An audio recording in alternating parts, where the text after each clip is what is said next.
হুমায়ুন বাবু, ফিরহাদ হাকিম আপনাকে সাসপেন্ড করেছেন কেন? আপনি মসজিদ বানাচ্ছেন বলে? কারণটা কি?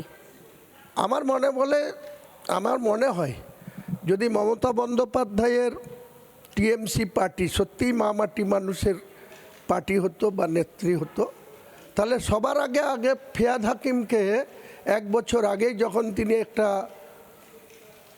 ধর্মীয় অনুষ্ঠানে গিয়ে ইসলামের দাওয়াত নিজে বলেছিলেন যে যারা মুসলিম হিসাবে পৃথিবীতে জন্মিয়েছে তারা সৌভাগ্যবান, আর অমুসলিম হিসাবে যারা পৃথিবীতে আছে তারা দুর্ভাগা, এবং দাউতে ইসলাম গ্রহণ করার জন্য আহ্বান করেছিলেন।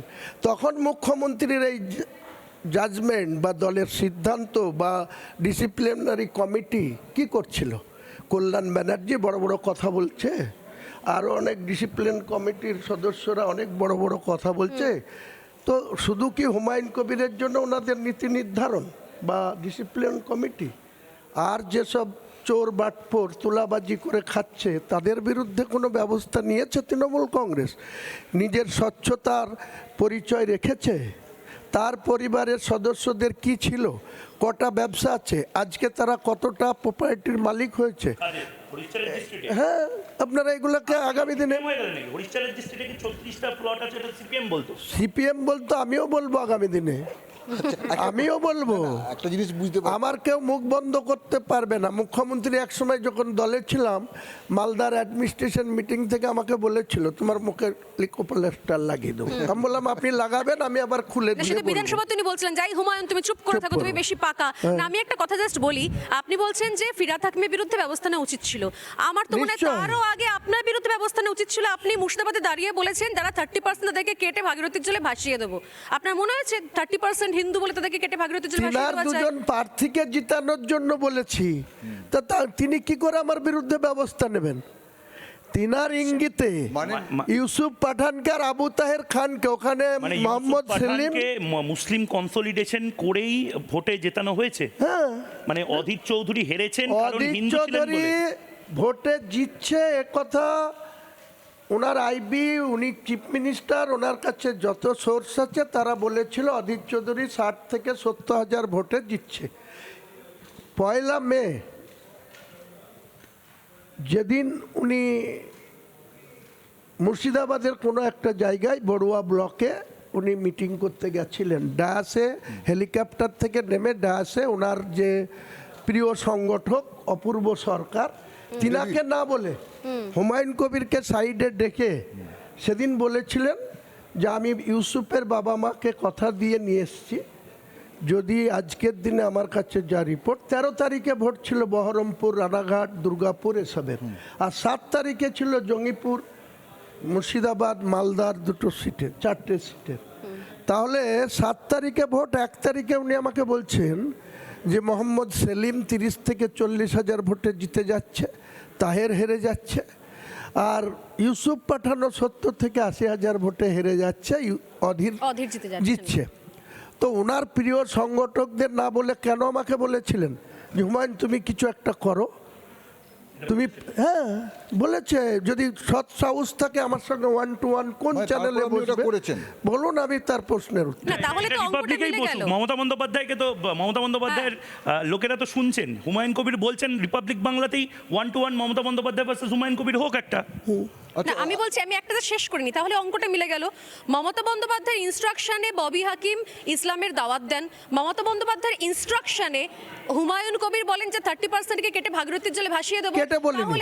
কেটে বলিনি, অবজেকশন, আপনার সেই রেকর্ড আছে। আমি এটা বলেছিলাম 30শে এপ্রিল মাননীয় উত্তরপ্রদেশের মুখ্যমন্ত্রী যোগী আদিত্যনাথজি ঠিক আমার বাড়ি থেকে 2.5 কিলোমিটার দূরে এই যে সিদ্দিকুল্লাহ চৌধুরীর দপ্তর, ওই দপ্তরের মাঠে, ওই দপ্তরের এনওসি নিতে হয়, তারপরে কাউকে হেলিকপ্টার নামা, কাউকে মাইক বাঁধা, কাউকে প্যান্ডেল বাঁধা, ডায়াস বাঁধা, সব অনুমতি।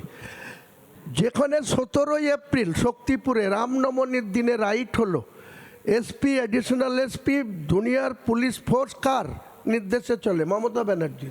সেখানে রামনবমীর সশস্ত্র মিছিল থেকে শক্তিপুর দেড়পাড়া মুসলিমদের উপরে আক্রমণ হলো পুলিশের উপস্থিতিতে। মুসলিমরা যখন এলাকায় 10,000 লোক পুলিশকে ঘিরে ফেললো, এসপি সূর্যকুমার যাদব এর গাড়ি আক্রান্ত হলো, সিকিউরিটির গাড়ি আক্রান্ত হলো, ওসি শক্তিপুর রাজু মুখার্জি আজকে আর নেই, ইন্সপেক্টর হয়ে অন্য কোথাও চলে এসছে, সে যখন আক্রান্ত হলো, মাথা ফাটলো, সেদিন এই হুমায়ুন কবির ওখানে ল অ্যান্ড অর্ডারের সব রকম সাহায্য, এমনকি পুলিশের 17টা গাড়িকে আমার সেফটি জায়গায় প্রোটেক্ট করেছি, আমি সাপোর্ট দিয়েছি। তাকে আমাকে বলবে যে ওই রাইট লাগাচ্ছে, এ কথা শুনতে হুমায়ুন কবির না, রাজি আপনি না। শুনতে রাজি নন, তার জন্য আপনি আচ্ছা মানলাম না হয় কেটে বলেননি, আপনি বলেছেন ভাসিয়ে দেবো, আমি জাস্ট শেষ করিনি। আমাকে যখন উল্টো করে টাঙিয়ে সিধা করার কথা বলছে, সাতপিড়া, আপনাকে 70% ওখানকার মুসলিমদের তো বলেননি, আপনি তো বলছেন আমাকে বলা মানে তো 70% এর মধ্যে 0.01% তো আমি, মানে তাহলে আপনি আমাকে মুসলিমদের উল্টো নেতা। করে টাঙাবে আর আমি তাকে কি মিঠাই পাঠাবো? না, আমি জাস্ট শেষ করিনি হুমায়ুন বাবু প্লিজ। তাহলে মমতা বন্দ্যোপাধ্যায় ইনস্ট্রাকশনে দাঁড়ালো যে ববি হাকিম ইসলামের দাওয়াত দেন, মমতা বন্দ্যোপাধ্যায় ইনস্ট্রাকশনে দাঁড়ালো হুমায়ুন কবির বলেন যে 30%কে ভাগীরথীর জলে ভাসাবো। তাহলে ধরে নিচ্ছি কি অঙ্ক কি বলছি, মমতা বন্দ্যোপাধ্যায় ইনস্ট্রাকশনে হুমায়ুন কবির এখন নির্বাচনের আগে দল থেকে বেরিয়ে এসে বাবরি মসজিদ বানাচ্ছেন।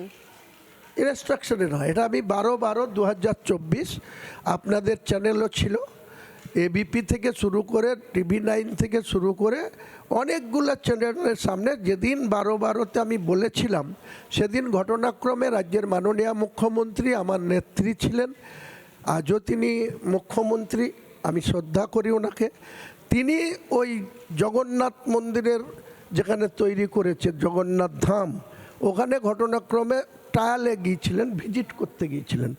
সাংবাদিকরা আমাকে বলেন যে আপনি এখানে কেন, আপনার নেতৃত্ব জগন্নাথ ধামে গিয়েছে, আপনি জাননি? আলাম আমি কি করতে জগন্নাথ ধামে যাব, আমার তো জগন্নাথ ধামে যাওয়ার কোনো প্রয়োজন নাই। আমি আগামী দিনে 6 ডিসেম্বর 2024 আমি একটা বাবরি মসজিদের ভিত্তি স্থাপন করব, এই কথাটা বলেছি। উনি কি বললেন তখন? তারপরে তো কোনো রিয়াক্ট করেনি, আন্ডার কিছুই বলেনি তখন। করেছে, ইগনোর করে গেছে যে 11 মাস ধরে হুমায়ুন কবির এটা চিল্লাচ্ছে, বেশ। হুমায়ুন কবিরের কথার কোনো কথা, আজকে বলছে এটা ন্যাশনাল ইস্যু হয়ে যাচ্ছে, এটা হিন্দুরা বিজেপিকে ভোট দিয়ে দেবে, তুমি মুসলমান ভোট পাবে আর বিজেপিকে ভোট দিয়ে দেবে, আমি ক্ষমতাচ্যুত হয়ে যাবো, তার দায় কি হুমায়ুন কবিরের? মানে নানা ধরনের কন্টেন্ট দেখার জন্য লাইক করুন, শেয়ার করুন আমাদের ফেসবুক পেজ, সাবস্ক্রাইব করুন আমাদের ইউটিউব চ্যানেল, পাশাপাশি অন্যান্য ব্রেকিং নিউজের জন্য অবশ্যই চোখ রাখুন রিপাবলিক বাংলায়।